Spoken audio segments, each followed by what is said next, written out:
Come sing a song with me. Come sing a song with me. Come sing a song with me that I might know you're mine. Come walk in rain with me. Come walk in rain with me. Come walk in rain with me that I might know your mind. And I'll bring you hope when hope is hard to find. And I'll bring a song of love and a rose in the winter time.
Come, sing a song with me.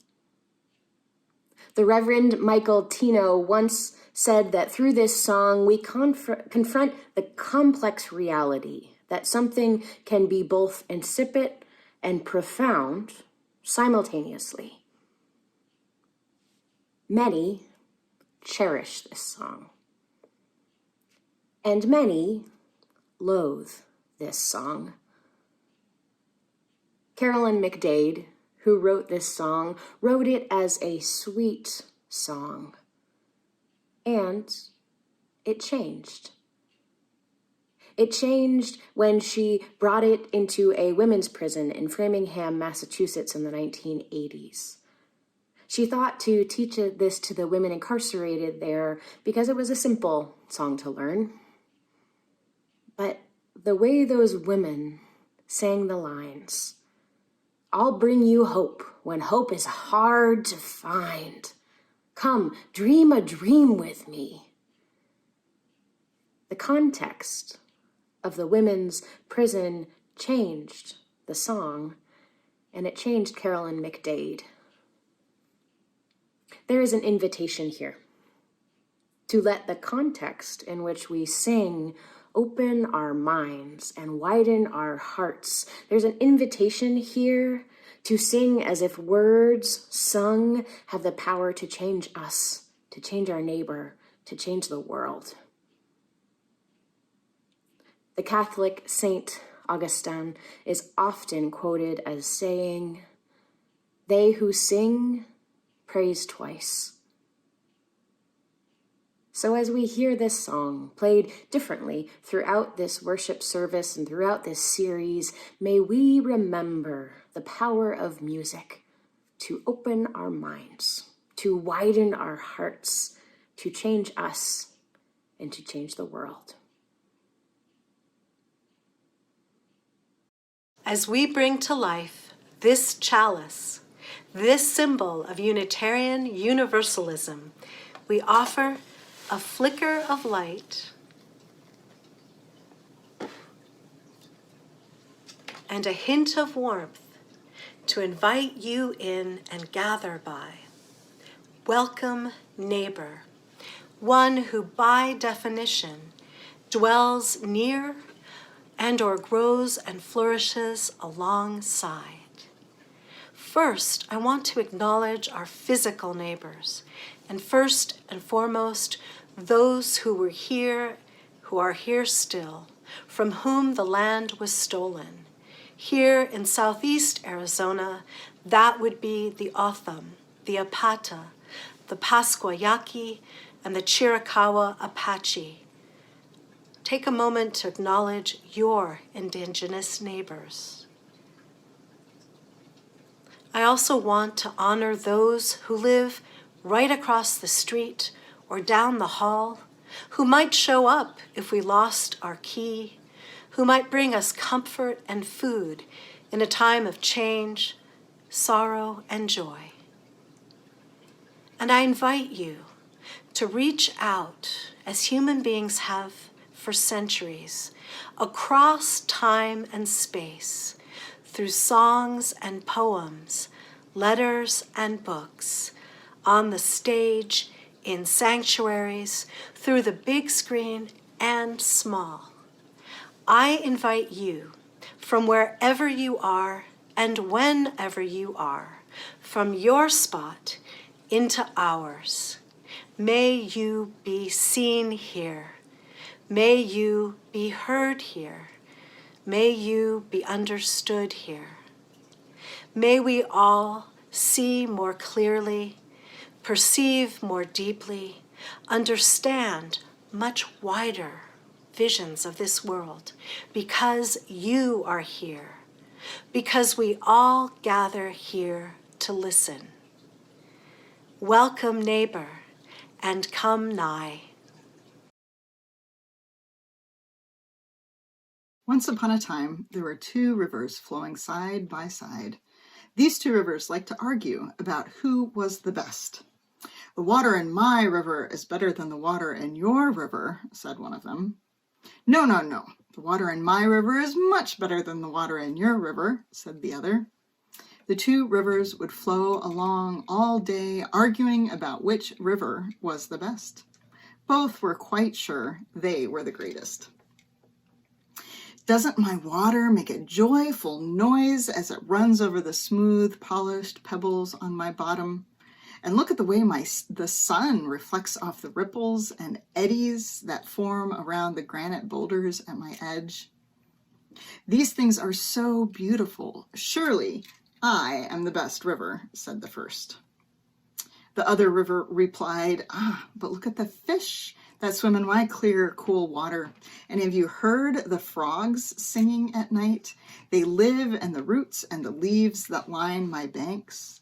I am home to so many wonderful creatures. Surely I must be the very best river.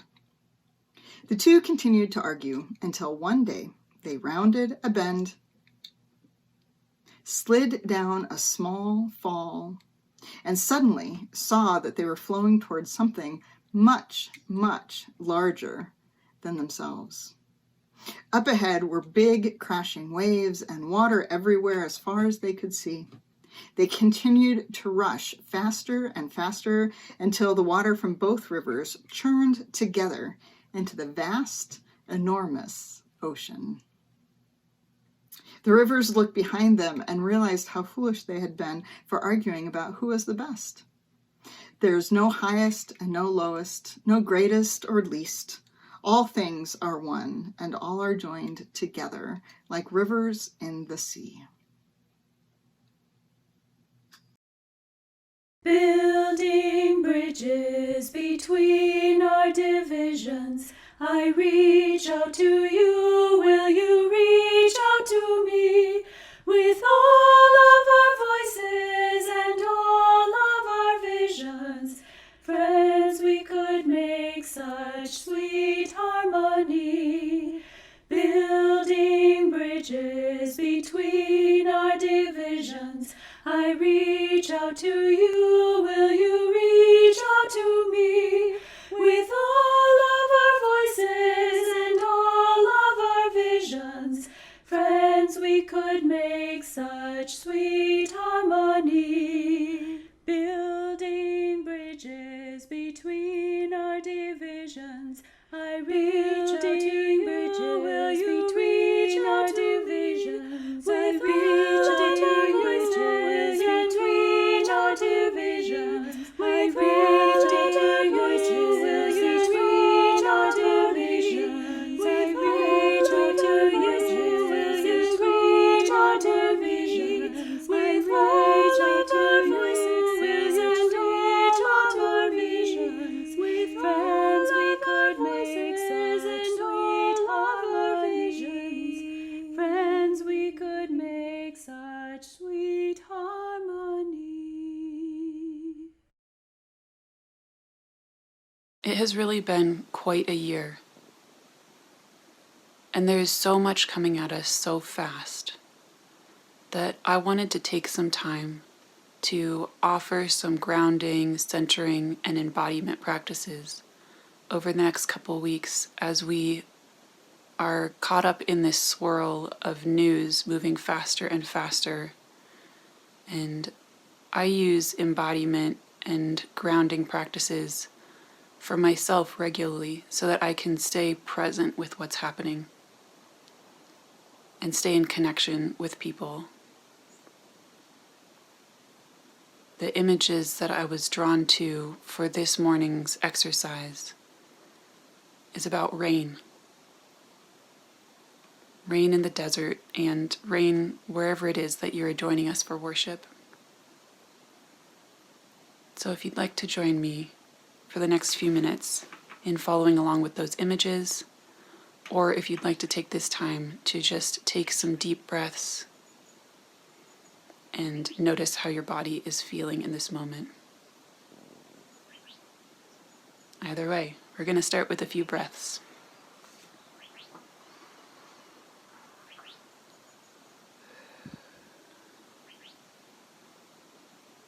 So feeling your spine or your feet resting on the floor or your chair, Noticing that connection.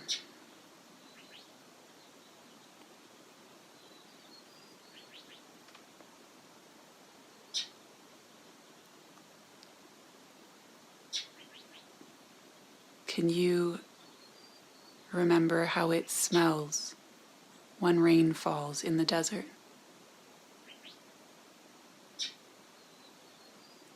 Or wherever you live, what does rain smell like? As a child, I loved the smell of rain on hot asphalt.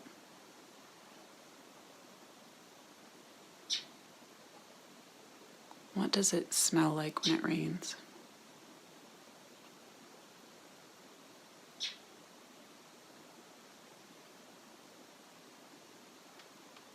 What does it feel like when the rain is coming and the air is humid? For better or for worse, it changes the air. And that humidity is something we can remember with our skin.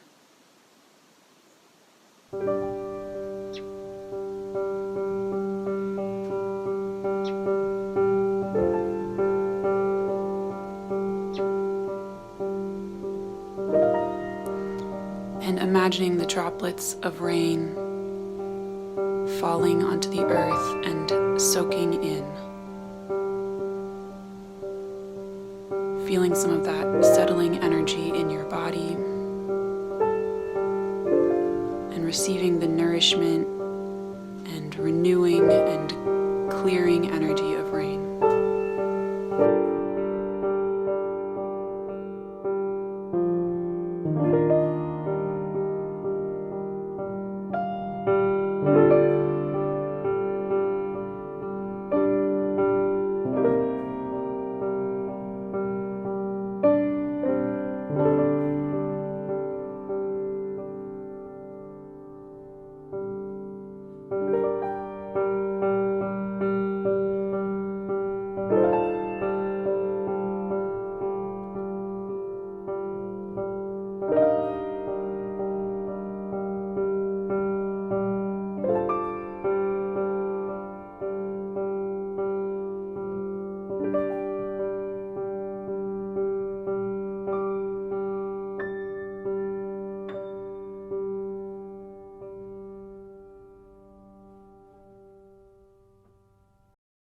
Well, it's good to be together again. I'm so glad that we're starting a new theme, and I'm so grateful that you all came to Mountain Vista last week. And I know this coming theme that we're going to do is on being a neighbor. And this month and into next month, we get to have lots of neighbors visiting us. So I know, Bethany, who are you bringing along? On October 18th, we're hearing from the soon-to-be Reverend Anthony Johnson, who's talking to us about democracy through his eyes. He's an African-American man and is going to talk to us about how he sees democracy. Matthew, what about the next week after that? That week, we are welcoming Alex Capitan, who is the co-leader of Transforming Hearts Collective. I wanted to make sure I got that right. And Zay will be talking to us about engaging radical belonging. Tina? And on November 1st, I get to host Janine Gelsinger of UU Jazz, UU Justice Arizona, talking about the spirituality of voting.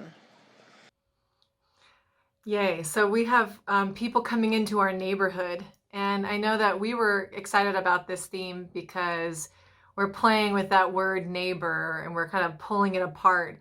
And its delicious roots actually suggest that we are drawing near, to come near to someone, or as Tina told us, to grow near someone or something.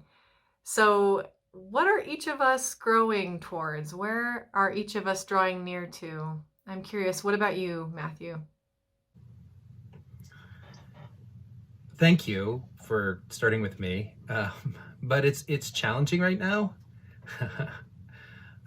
We're just hearing, very similar to the last time we sat together this way, we're hearing about Border Patrol's raiding of No More Deaths camp, their humanitarian aid camp out in the desert. And I'm finding a lot of anger about that, and I don't like that about myself.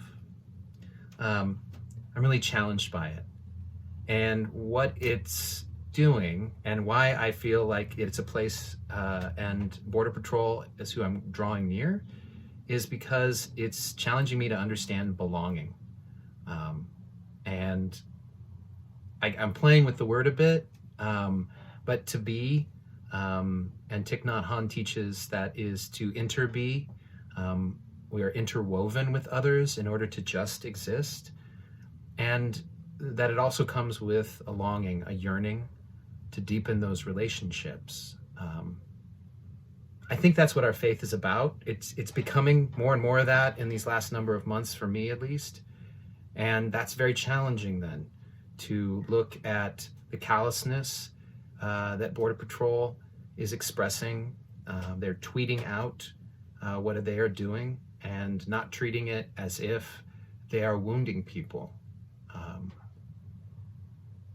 And so I have to exist in that. I have to be in that relationship, and to yearn for more from it. It makes me wonder if they aren't wounded as well, Border Patrol, if this action doesn't hurt them deeply at the same time. And that does help me begin to draw near to Border Patrol agents who planned and carried this out.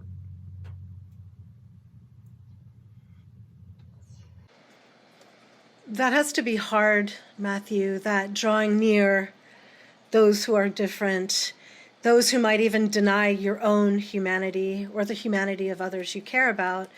The work of Valerie Kaur, her Sikh spirituality, informs my own about tending to the wounds and wondering, as you were saying, about that other, getting ourselves to draw near, to see their humanity and not lose our own, right? And when I think about the word Samaritan, okay, so for me, this story, the idea of neighbor, I cannot but go back to my Christian roots and think about who is my neighbor, which is posed in Luke and in the story of the Good Samaritan.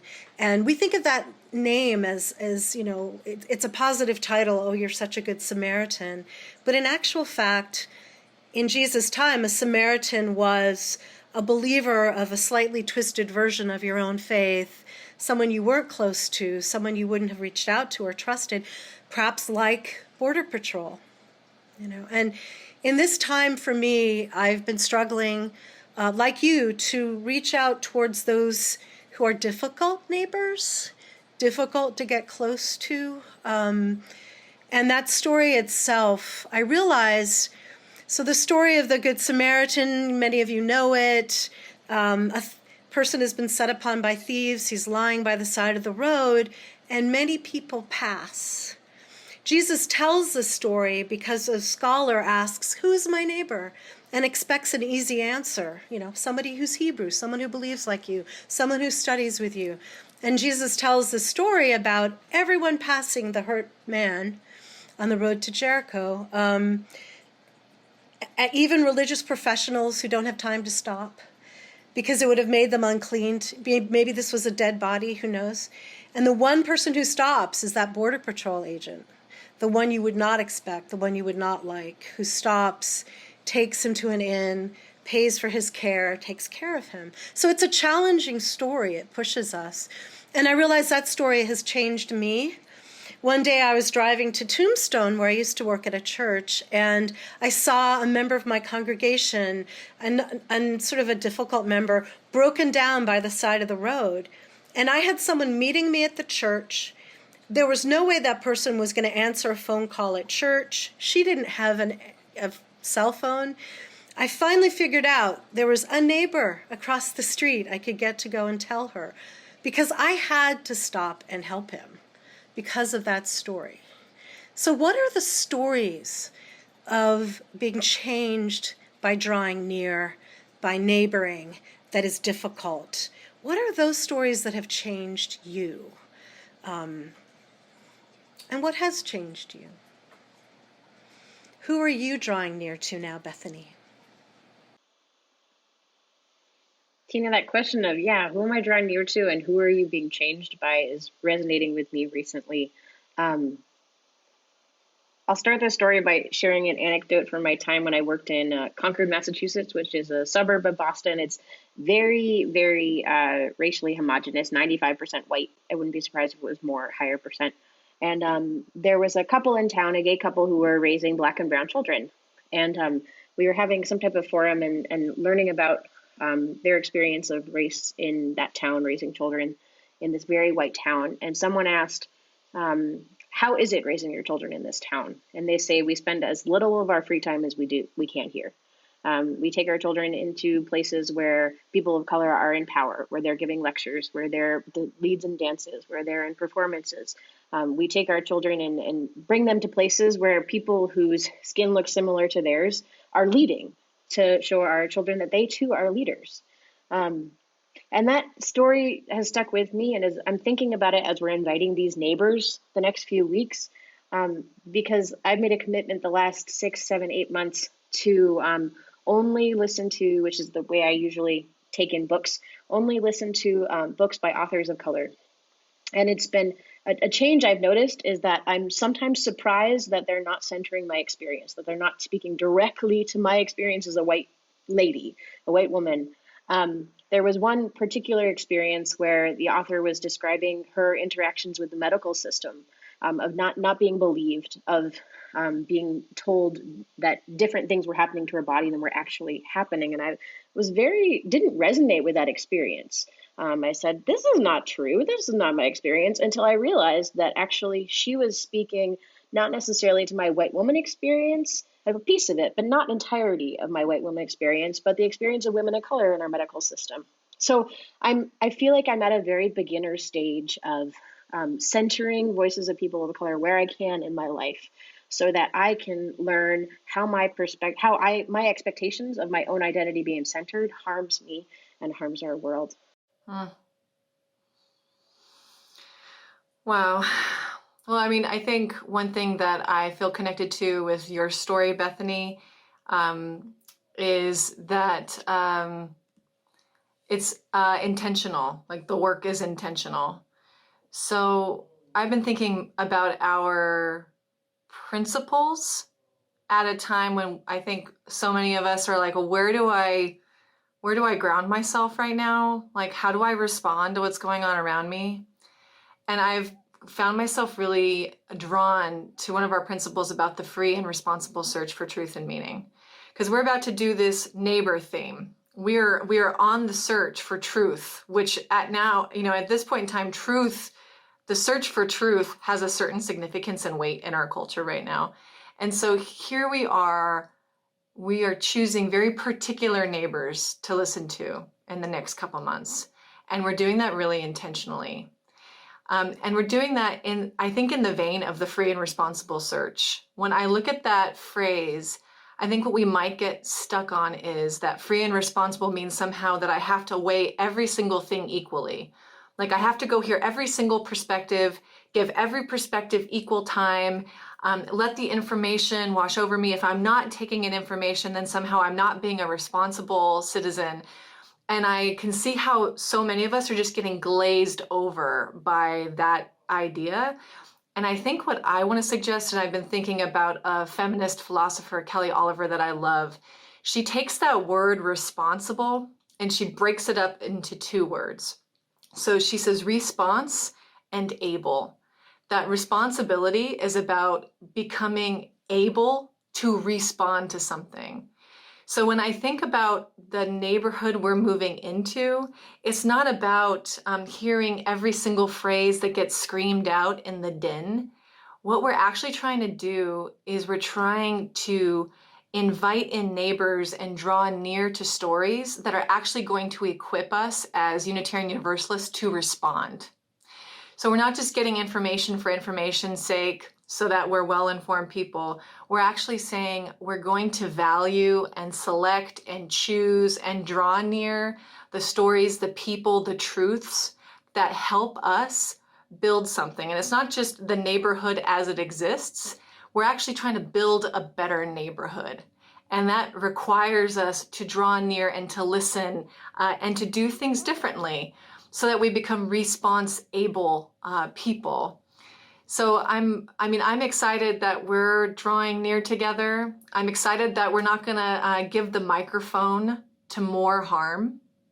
I'm excited that we're gonna give the microphone of this platform that we are co-creating together to people and to ideas and to organizations that are gonna help all of us become responsible in the truest sense towards a neighborhood that is actually one where people grow and thrive and experience the equity and justice that I know each of us believe in.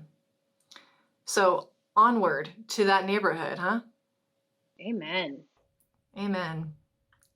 Amen.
Stories of action. It's a recognition that our congregations, we do more than call one another into these times. We are acting. We are already doing things in these times. And it's a pleasure today to share with you what's happening here at Borderlands UU. Come on, I'll show you. Since late last spring, we've been fundraising and working hard to install a washer and a dryer. While these everyday appliances may not seem like much, to us, they are justice in action.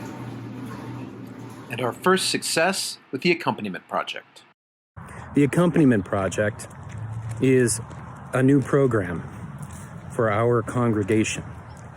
It's an opportunity for us to partner with the 5 direct humanitarian aid groups here in southern Arizona, from the Baja and Tucson and Green Valley Sahuarita Samaritans to people helping people out in Aravaca, and of course, No More Deaths. We've made contacts and we've listened about how we can share our building and our resources with them to help better meet their needs as they meet people out in the desert, border crossers, migrants who need aid. And what we've heard is that these groups need help doing laundry. Lots and lots of laundry. And so with the generous aid of many people, we were able to gather the resources, install a washer and dryer, and realize a deeper partnership with these groups and with our community. It really is our story of action. Somebody's hurting my brother, and it's gone on far too long. Yes, it's gone on far too long. Yes, it's gone on far too long. I said somebody's hurting my brother, and it's gone on far too long, and we won't be silent anymore. This song was written by activist and musician Yara Allen, who wrote this song as a protest against pollution from a coal factory that was infiltrating an African American neighborhood. And it has gone on to become a part of the Poor People's Campaign and is a good reminder to us to stand up for our neighbors, stand up for our siblings, stand up for our families and friends, and for the causes that we believe in. So, this is participatory. Your part is to sing, "It's gone on far too long." So I will say, "Somebody's hurting my sister," and you sing, "And it's gone on far too long." I say something, "Gone on far too long." Yes, it's gone on far too long. Then I say, "Somebody's hurting my sister," and you say, "It's gone on far too long, and we won't be silent anymore." And we are very firm when we say, "We won't be silent anymore." Let's practice. Somebody's hurting my sister, and it's gone on far too long. It's gone on far too long. It's gone on far too long. My turn. Somebody's hurting my sister, and it's gone on far too long, and we won't be silent anymore. Yeah? Good work. Let's sing. Let's go. We're going to sing this time, "Somebody's Hurting My Family." Here we go. Somebody's hurting my family, and it's gone on far too long. Yes, it's gone on far too long. I said gone on far too long. Somebody's hurting my family, and it's gone on far too long, and we won't be silent anymore. Somebody's hurting our children, and it's gone on far too long. It's gone on far too long.